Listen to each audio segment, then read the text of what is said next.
भ्राता कुशध्वज सांकाश्यपुरी में रहकर राज्य का प्रबंध किया करते थे। सीता के विवाह का समाचार पाकर महाराज वे भी सांकाश्यपुरी से मिथिला आ गए। अपने अग्रज महाराज जनक तथा गुरु शतानन जी को प्रणाम करने के पश्चात वे बोले, हे भ्राता, अयोध्यापति पधार चुके हैं, इसलिए अब विवाह संबंधी कार्यों का शुभारंभ कर देना चाहिए।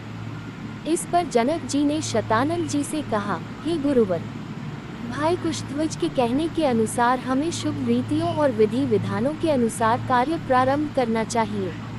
अतः आप शीघ्र जाकर अयोध्यापति महाराज दशरथ को राजकुमारों सहित आदरपूर्वक यहाँ लिवा लाइए।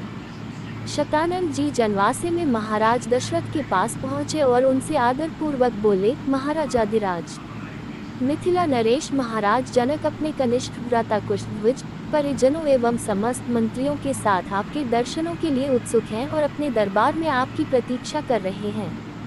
इसलिए आप अपने मंत्रियों सहित पधार कर उन्हें कृतार्थ कीजिए। राजा जनक का संदेश पाकर राजा दशरथ गुरु वशिष्ठ, मंत्रियों एवं राजकुमारों के साथ वहां पहुंचे जहां राजा जनक उनकी प्रतीक्षा कर रहे थे। मिथिलापति ने खड़े होकर उन सबका स्वागत किया और उन्हें बैठने के लिए यथोचित स्थान प्रदान किया। जब सब अपने अपने स्थानों पर विराजमान हो गए तो इक्ष्वाकु वंश के गुरु वशिष्ठ जी ने राजकुमारों का गोत्र पढ़ना प्रारंभ किया, जो इस प्रकार था। आदि रूप स्वयंभू ब्रह्मा जी से मरीचि का जन्म हुआ। मरीचि के पुत्र कश्यप हुए। कश्यप के विवस्वान और विवस्वान के वैवस्वत मनु हुए। वैवस्वत मनु के पुत्र इक्ष्वाकु हुए।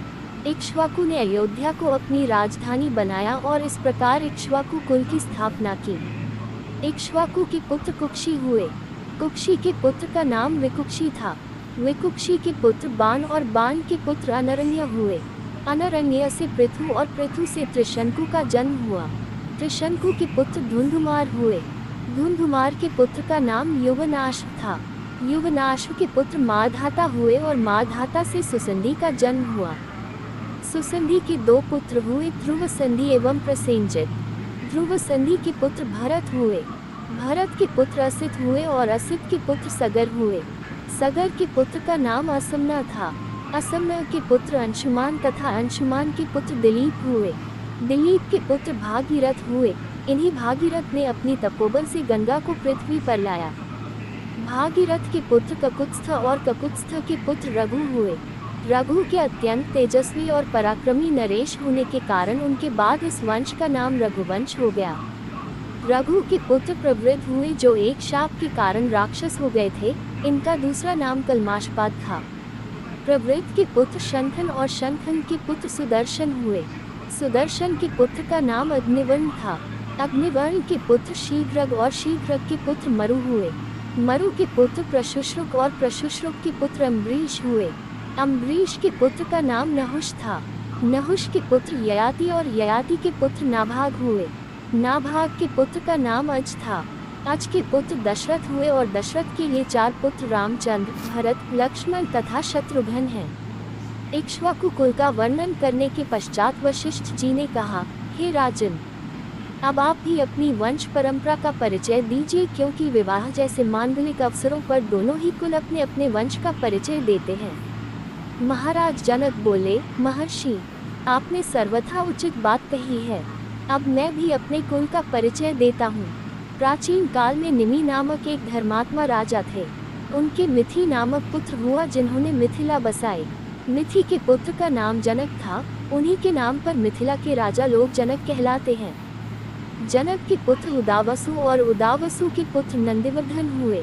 नंदिवर्धन के पुत्र का नाम शूरवीर था। शूरवीर के पुत्र सुकेतु और सुकेतु के पुत्र देवरात हुए। देवरात के पुत्र का नाम बृहद्रथ था।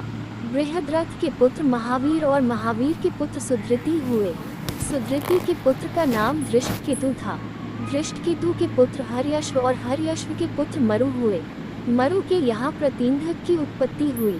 प्रतींधक के पुत्र कीरतीर्थ, कीरतीर्थ के पुत्र देवमीर, देवमीर के पुत्र विबुध और विबुध के पुत्र महींद्रक हुए। महींद्रक के पुत्र का नाम कीरतीर्थ था। कीरतीर्थ के पुत्र महारोमा, महारोमा के पुत्र स्वर्णरोमा और स्वर्णरोमा के पुत्र ऋष्वरोमा हुए। ऋष्वरोमा के 2 पुत्र हुए।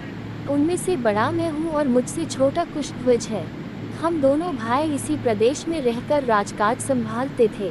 कुछ काल पहले सांकाश्य के पराक्रमी राजा सुरवा ने मिथिला पर आक्रमण कर दिया। वह चाहता था कि मैं सीता का विवाह उसके साथ कर दूं। मैंने उसकी मांग पूरी नहीं की, इसलिए उसके साथ मेरा युद्ध हुआ जिसमें सुधन्वा मेरे हाथ से मारा गया। तब से मेरा कनिष्ठ भ्राता कुशध्वज सांकाश्य पर शासन करता है और मैं मिथिला पर।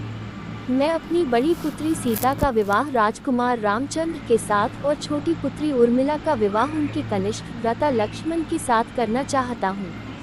मैं 3 बार इस बात को दोहराकर अपनी दोनों कन्याएं आपको वधुओं के रूप में समर्पित करता हूँ।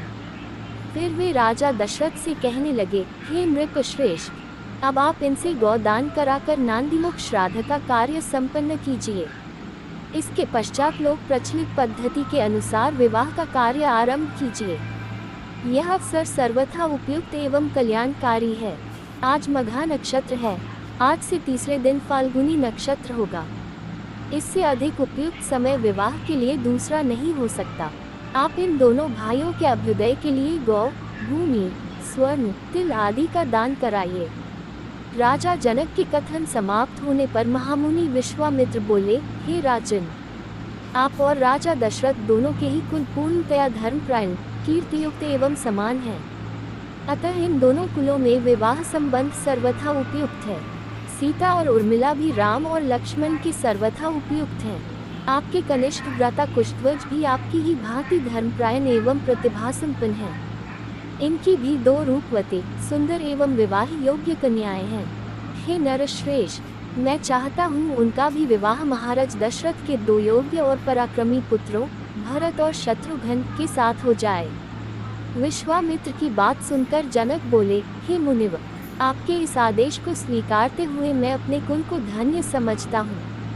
आप भरत और शत्रुघ्न को आज्ञा दीजिए कि वे कुशध्वज की दोनों कन्याओं मांडवी एवं श्रुतकीर्ति को अपनी अपनी पत्नी के रूप में स्वीकार करें।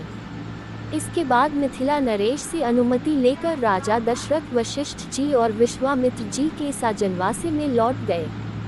दूसरे दिन चारों राजकुमारों ने याचकों को 1-1 लाख स्वर्ण मंडित सींगों वाली गौएं दान दी और भी बहुत सारा धन, आभूषण, रत्न आदि ब्राह्मणों को दान दिए।